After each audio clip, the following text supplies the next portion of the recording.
going to forget something if I don't do this. We'd like to start the evening off for this occasion by introducing a local, excuse me, Charlie Tickett, local elder, who will give us a welcome to country performance. So, Charlie, the floor is yours to start with. Thank you.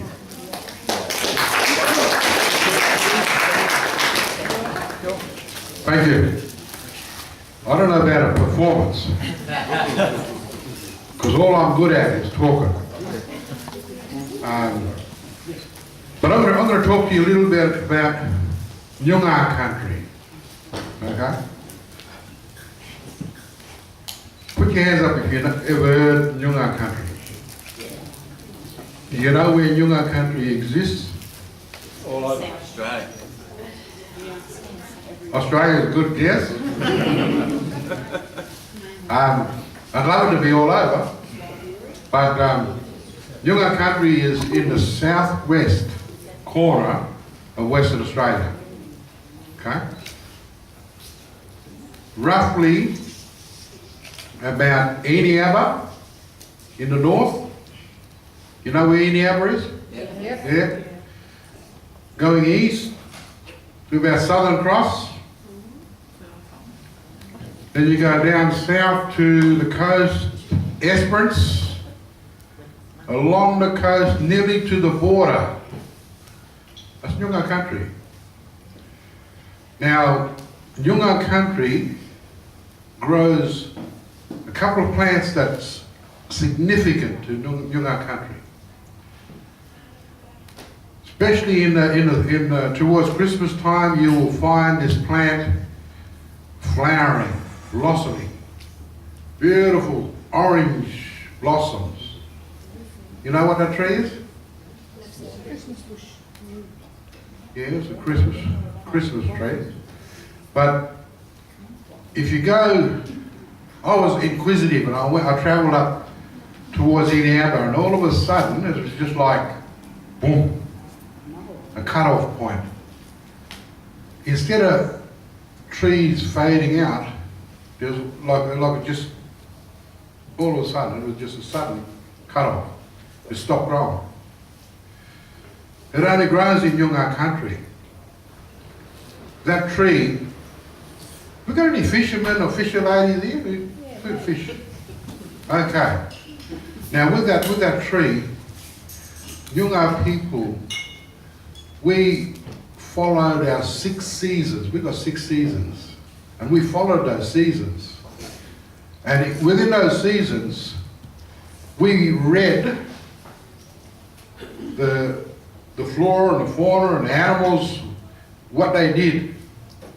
And we used to read them. And they would tell us what would happen. Now, the flowering of the Christmas tree, when it starts blossoming, is the start of the salmon run. So a lot of the Nyungar folk used to head towards the coast for fish traps. And they have a feast on the salmon. There's another tree. And for me, I don't worry about political correctness, because I say political correctness has gone mad. It's not going to stop me from telling my stories, my cultural stories. Now, the other tree that I'm talking about, we call it the black boy. Simple as that. Cool. You might call it the grass tree, but in my language, we call it the balpa bush. There's a suburb up that way called Balga. That's named after that plant. But that plant only grows in Nyungar country. If I had another hour or two to talk with you, I could tell you stories about how the black boy began.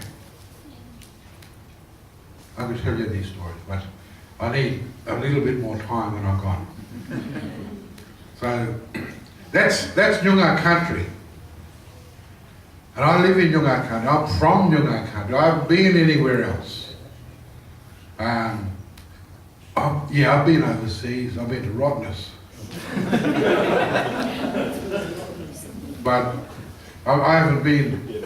I'd love to go around Australia, but I've been across South Australia and Victoria, and I've been as far as Sydney. I've been to Alice Springs, I've been to Derby, but I always come back here. For us, this country, this land is our mother. We call it our budja, our mother.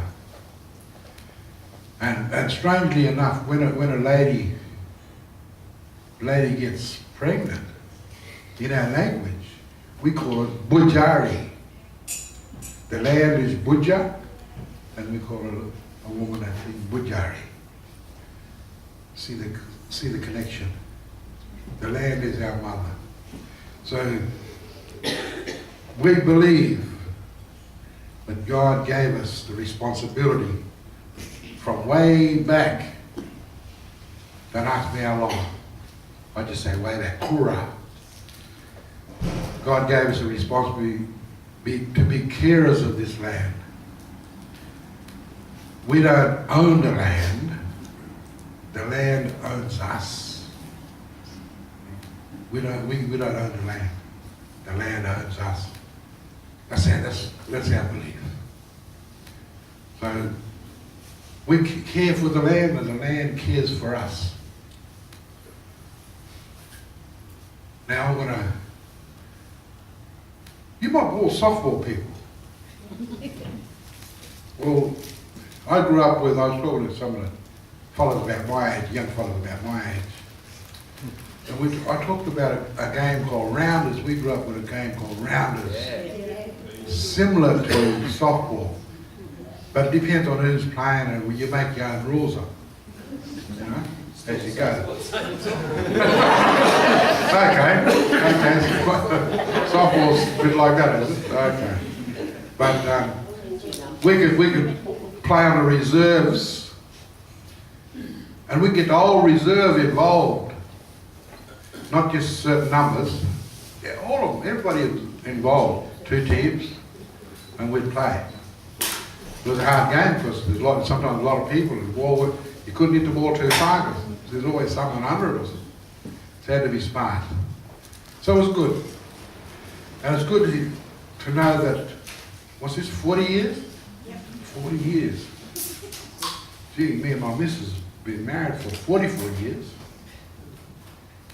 We think that's a long time. So sorry for it. Well, she still seems happy. And now we enjoy it. But what I'm going to say now, I'm going to speak a little bit in my language. I'm going to say, Kaya wanju. Ngayon Kurd, Europe, Mama Yoga. Birdie. Wagin Yining Yunga Budja. Now all I said in my language is hello, welcome. You men and women and the boss, whoever's a boss, he look like the boss, can come and sit and talk. And that's what in our culture, that's what we do. We sit down and we talk. We have yarning circles where we sit down and talk. But the lesson that I give to kids today, and I'm giving to the older kids tonight, is that God blessed us with 2 ears, 1 mouth. Okay? And we should listen twice as much as we speak. Okay? Culturally, for us, listening is learning. Listening is learning. So, if you want to learn, just sit and listen. Sit and listen. And you'll learn everything. But if you start talking, then you're going to miss out on something. You'll miss something. And it might be something important that you need to learn. So, today, you young people, if you've got a few young people, young people, stop your thumbs and fingers moving. You know? Instead of talking, they're on a, what they call it, Facebook thing. You see them everywhere. Conversations. They- Conversations. Okay. It's not conversation. Not conversation. Conversation. Okay, that's a good one. But that's the lesson that I continue to tell kids at school. To listen twice as much as you speak. Because some people love to speak all the time. I like speaking. But it's for older people who've learned a lot. It's for teachers who've learned a lot. They can talk. But if you're not in that category, sit down and listen. And you'll learn heaps. And one more little lesson I tell the people. I say, be good. If you can't be good, be quiet. Thank you. Enjoy.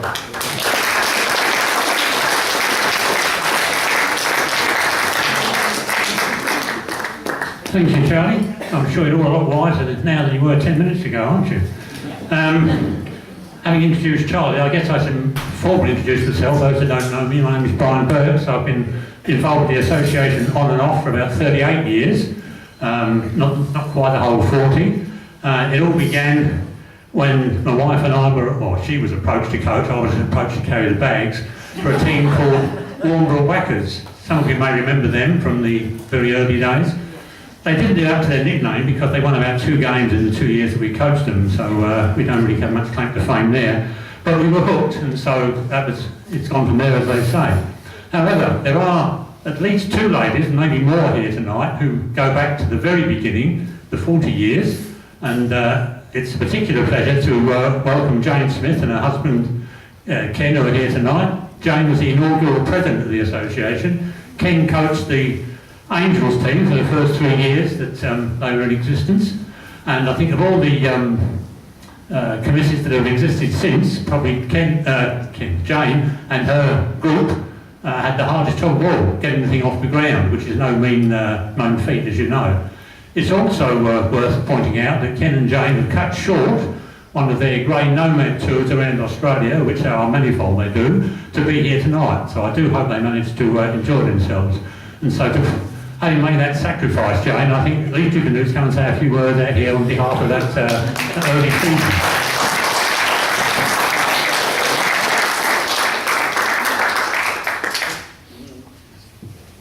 Nice handball.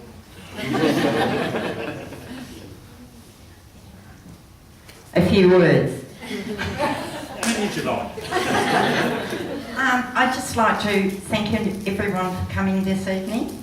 After 40 years, seeing all these people here is terrific.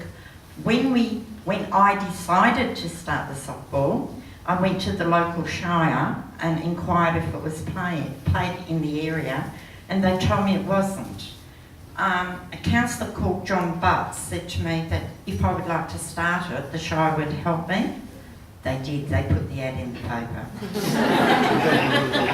So from that ad, we got 60 ladies who were interested in playing softball. So in the first season, we had 5 teams.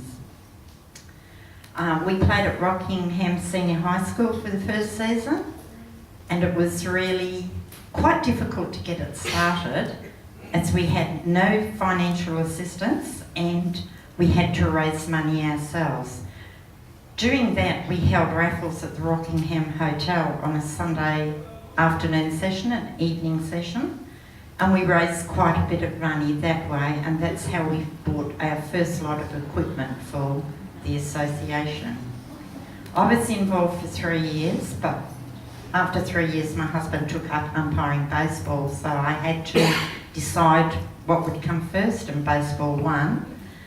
But to hear now that you have 40 teams playing is unbelievable, and I would just like to thank Mike for inviting me this evening, and I hope you all have a good evening. Thanks a lot.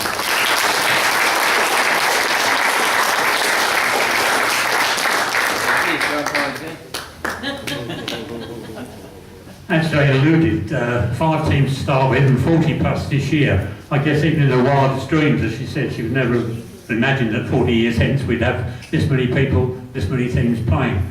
These shirts represent the teams for the first season that played. No prizes for guessing why Jailbirds have got their uniform they did have, it's fairly obvious I guess.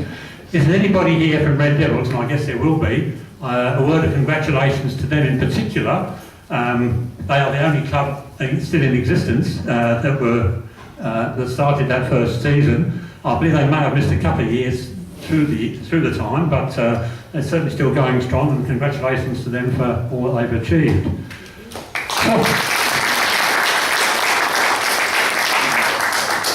In the days that we're talking about, 1976 and thereabouts, softball was considered to be, if I can use the expression, a girls' game, very much as netball is to a certain extent still today. But of course softball has grown beyond that. After about, some years anyway, of watching their wives, their lovers, their girlfriends, their sisters, their mothers, their daughters playing this game, the men of Rockingham decided they wanted to have a go. But they had a price to pay first. They had to sort of do an apprenticeship. So in 1985, Neil Graham, who is sadly no longer with us, whose wife incidentally played for Angels in the first season, cobbled the team together. Sorry, Joan? Second season. Second season, I beg your pardon, wrong already, so yeah. Anyway, Val played the second season. Neil, her husband, cobbled this team together, called the team was named very originally Rockingham Rams, would you believe? I went up to Dale District to play in Armidale competition. They were quickly followed the next 2 years by Perry New with his Warriors, John Oates with his Tigers, and they did 3 years up there, by which time it was considered they were good enough to come and make a play for the RDSA Association under the women's auspices, if you like. So in 1988, the men's first season began playing, I believe, at Kariba Oval. 1988, coincidentally, was the year that Rockingham became a city, and that fact was recorded in our title. So from the RDSA, we then became the RCDSA. Apart from Kariba, where the men played, we had over the years played at several grounds, including, as James mentioned, Rockingham High School, Bungaree Oval, Warmer Recreation Centre, Kariba, as I've just said, and of course Downing Street, before we came to this excellent facility here some 8 years ago. All that team involvement, of course, has meant a fair bit of cooperation, negotiation, whatever else with the Shire. This is now, of course, the City Council. And in that regard, I'm very pleased to say we have a member of the City Council, or a member of the City Council here tonight, Mark Tumat, I beg your pardon. And I'd like to call on him to say a few words on behalf of how it is to try and help these sporting bodies out, as they've done very well for us over these years. So, Mark, if you care to come and say a few words, please. Thanks very much for that introduction, Brian, and it seems like a very inspired decision to put an ad in the paper 40 years ago. Here we are now, I think. And as a council officer, it brings me a lot of pleasure and satisfaction, and I feel the rewards as well, seeing so many people benefit from the decisions that council make to fund facilities and infrastructure, such as this. 140 clubs, active sporting clubs we've got in Rockingham now. I think about 36,000 members of all those clubs. So we can't support every request for funding that people make, but we can certainly prioritise it and do what we can. If you've got good support off the field, good committees, and looking at the Board of Management on the Honours Board, there's some names up there that have made really significant contributions to Rockingham sport over the years in more than one sport. But if you've got a solid committee, I know Perry and Mike are doing great jobs. Perry is a former president and Mike is the current one, do really great jobs. That makes it easier for the city to support it. When we can see you got guys helping off the field, good junior development programs, and all the other benefits, looking after your volunteers, all the things that need to happen, it does make it easy for the city to support. Because the funding is limited, you're competing with libraries, streetlights, roading projects, arts programs, lots and lots of demands on council funding. There's not enough to go around, so we prioritise, and if you've got a good solid club, it makes it easy to support. The other thing I want to say is that sporting clubs and associations do provide really supportive environments for their members. It's a chance to talk to people when you don't want to talk to your colleagues or your family. The people at your clubs are great to have a yarning circle. Is that what it's called? Yeah. And it can relieve a lot of pressure and help you work through issues. And at the same time, share in all your celebrations. So if you're getting married or anything, then you might have colleagues from your sporting club share that celebration with you. But look, this is your celebration tonight. I don't want to take any more of your time. Congratulations on the first 40 years, and all the best for every year in the future. Thank you. Right. I'm looking forward to the 50th year on that. A couple of things I think it's worth mentioning that have occurred fairly recently or are about to occur. One is the last 2 or 3 years have been the reintroduction of went back to the junior competition, driven mainly by Linda DeBoney, who is here. There she is, down there. Congratulations, Linda. Many of you will remember there was a fairly strong junior competition in the 80s and probably the early 90s. This was driven by a fair few people who felt that, like all sporting bodies, as Mike has alluded to also, you need a strong junior competition to sort of see your future through. People like, and this is by no means an exclusive list, Sadie Temby, Danny Dre, my wife Sonia, John Hope, I see not Bev, Kirsty here tonight, did you see it? Yeah? All right, that's right. All of whom sadly have left us, but there's one who's unfortunately not here, Vic Dunstan, who was also another driving force of the junior competition. There's a picture there in the archives in the room here, I'm quite sure, of Vic encouraging his juniors in no uncertain fashion. The other thing that Mike has mentioned that it's being introduced again this year is the Rockingham Carnival. Now, these haven't been held for some time, but I'm sure many of you here will remember the carnivals, not only in Rockingham, but the Semser Carnivals, the Bunbury Carnival, the Collie Carnival, Country Week, all those sort of places that Rockingham went to over the years, fairly successfully, I might add as well. They certainly punched above their weight with lots of trophies on display around here somewhere that they won on these occasions. And it's good to see they'll be back again. One thing that they did, of course, always seem to occur on, memory does play tricks a bit, but it always seems that those carnivals were on stinking hot days, 104 in the water bag if you were lucky sort of business, So people came off very sunburnt, very tired, and very thirsty, which is always well assuaged in good time. One man I'd like to mention in that regard, and others as well, is Ray Lindsay, who Beth is here tonight. Ray again is sadly not with us anymore, but he was not only president for a while, he was leading umpire for a long time, and also on more than one occasion drove the bus for the carnival teams. Now that in itself is no mean achievement, because you've got 30 or 40 odd screaming women behind you coming home after a drunken weekend. To get them all home safely was a credit to him, and I think it was all very well done. That probably is about all the things. It's a really potted history of what's gone before, I know, but it hasn't sort of covered a lot of things. I've mentioned only a few names. Those I haven't mentioned, don't be offended by omission, it's just that there are so many to talk about that, or you can talk about, they take all night to do so. But everybody on this honour board here, who are in committees, everybody who's done all the jobs behind the scenes, the diamond marking, the workers' canteen, all those things that are unappreciated, well, they're unappreciated, they're unsung, but they are appreciated by everybody here. And all of you people here, all those who have gone before, have contributed to make this night what it is and the last 40 years of being what they are.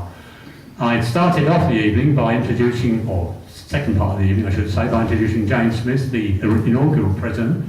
And now I'd like to ask Mike, the current president, to come forward, and he's got a few presentations and recommendations to make, I believe. But before doing so, I'd like to say on behalf of all of you, and I'm sure everybody else involved in the association, just to thank you for this evening's achievement. It was no mean feat to get you all here to lay this function on, and hopefully we'll all enjoy yourselves as the evening wears on. But for now, Mike, say a few words. Thank you.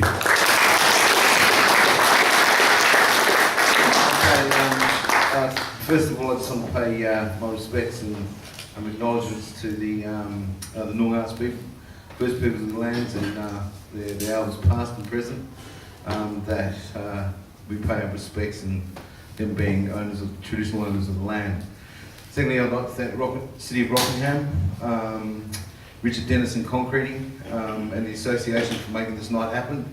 It's a pretty special night tonight where 40 years ago they were sitting at Rockingham High School setting up back nets and trying to get a game of softball, where today we now see, I guess, the second best facility in WA, outside of Mirrabooka, and we're quite fortunate that we get to those opportunities. So thanks to the City of Rockingham for helping us get it off the floor. It's much appreciated. Obviously, to other sponsors, just pay acknowledgement to Wayne and Retrovision. Wayne from Retrovision here tonight. Thanks, Wayne, for your support. The Rocky Hotel's a new sponsor that's just come on board to the association this year. So anyone who goes to the Rocky, make sure you make mention of softball and get 10% off. Also the Bendigo Bank, Gary and Amelia, sorry about that. Thanks very much for coming, and obviously now back as a second year sponsor. It's much appreciated and helpful to making the association get up and going. Also All Cool, Ollie, Rebecca with Rocky Pest, Star Trophies, and all our other sponsors who help out the season to get up and running. It's much appreciated. To the committee, well done, fantastic effort so far. Next week we start, which is going to be good once it's up and running. We'll see Karen, I missed you there. Our WA softball representative that's come along tonight. Thanks Karen for representing WA softball. So yeah, no, it's a very important night to be acknowledging the first 5 teams that started Rockingham this year, and as it was alluded to, we've gone to 38 senior teams and looking like 7 or 8 junior teams. So it's phenomenal growth, 10 new teams from last year in the seniors, and I guess it's just about getting the grounds to the standard where we can make it grow, and maybe Mark might be able to push some lights out the back for us. I know money's tight, but lights out there will help us grow. Put it out in the paper. Neil, thank you for that. And yeah, so hopefully it'll be a good year. I'm sure it will be. And I just want to, before I finish, do a couple of presentations. I want to pay tribute to Joanne, my wife. Obviously it's a hard yards to do this gig, and it takes a lot of time and effort. Without them, without Joe, I'd be pretty buggered, I think, as well as the other committee members, partners. So, Alan, can't forget to mention Alan. I think things are going the right direction between the two clubs for this facility to grow and be a higher standard as what we can get it, and it's great working with you, and I'm sure we'll be able to build something good going into the future. So, on that, just enjoy yourselves, have a few beers. Bit of food's coming out. We've just got a couple of presentations to give. Sean, do you have a come here, Sean? Yep. Sean's the Vice President. We don't know Sean.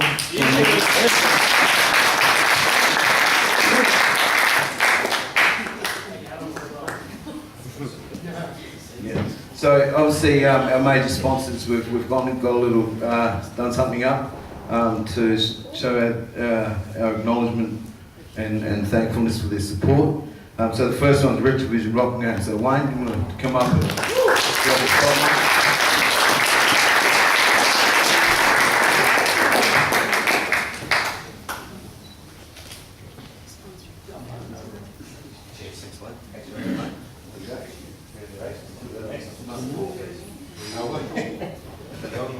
Big good away. Thanks very much. No worries, mate. Next one, another one that's come back on board after a couple of years, but it's great they are back on board, and I think we can show great support to them. It's the Bendigo. So Gary, you want to come up and grab this shirt, mate.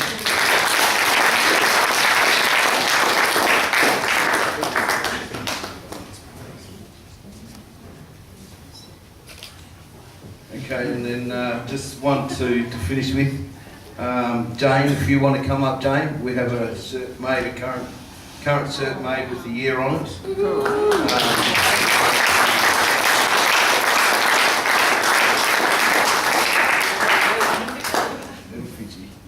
If it don't blame me, husband told me. I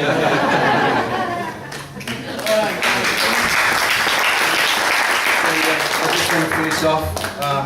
Enjoy the rest of the night. Thanks to Josie and Sophie in the bar there. Obviously Maxine and the crew out the back. There's new Maxine have taken over our canteen this year in the running of it. So we wish her well. I'm sure she'll provide good food for our members. So we just have one last award. So I'd like to call our other committee member up, and Rebecca. Would you like to come up, please?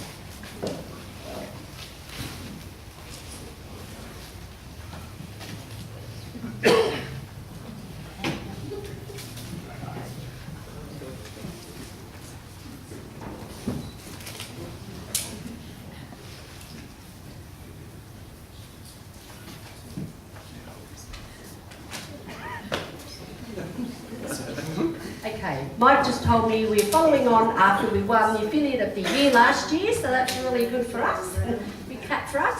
And I'd like to call upon Sally, please.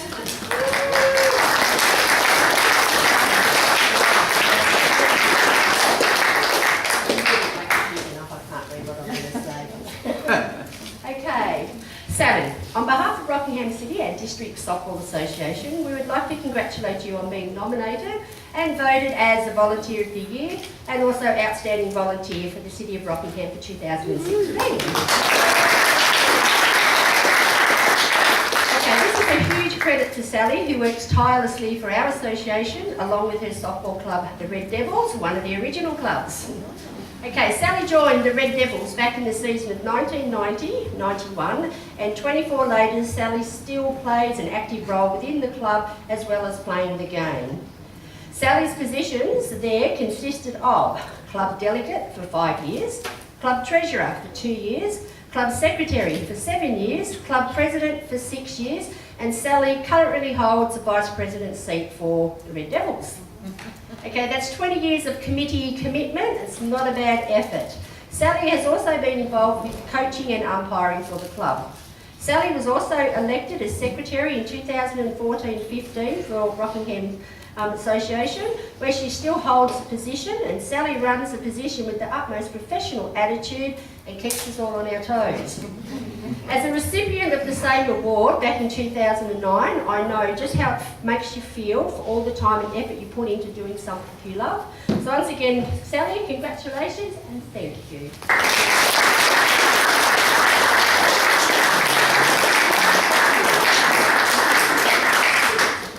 Thank you very much for this. This is most unexpected, and it was an honour to receive the award from the council last week, so I really appreciate it. Volunteering is hard work and quite often thankless, but it is a challenge. We do enjoy it, and we do it because we love to do it, but please remember to respect your volunteers.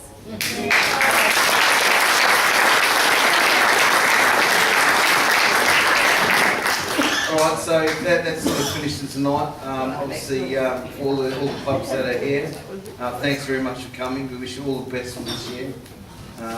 And the new clubs that have come into the competition, we welcome you. Hopefully you'll enjoy it and your time down at Rockingham. So yeah, so enjoy the night. Have something to eat over there, a few beers on there, whatever. And thanks very much for coming. Thank you.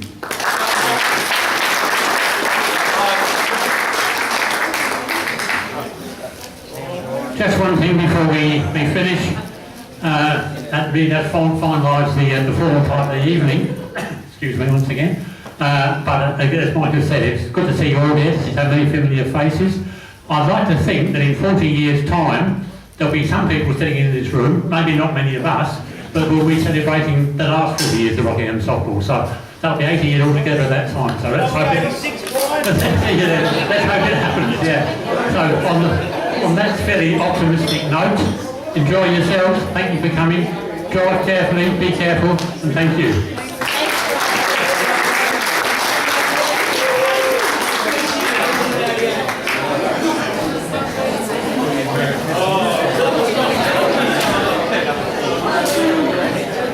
Are these photos going to be in the sound? I'm not sure as of yet, but they'll be on, I'm sure Mike will figure it out. Okay, no, that's fine. I was just